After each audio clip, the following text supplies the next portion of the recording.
ভাই ভাই আমার গার্লফ্রেন্ডটা কাজানে বন্দি করে রাখছে। কোথায় তুই গার্লফ্রেন্ডে ছাড়া পারছাস, আর আমাদের সাথে দেখা কর।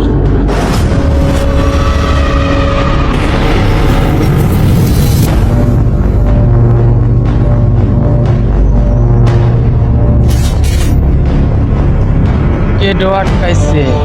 চল।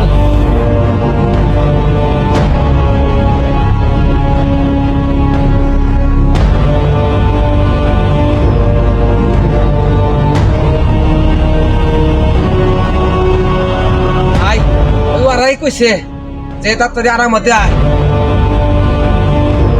ওই গার্লফ্রেন্ড হলো ওর, তুই আটকেনের কে ডো? হুমন্দি কয় কি রে? ও হলে গার্লফ্রেন্ডের ভাই।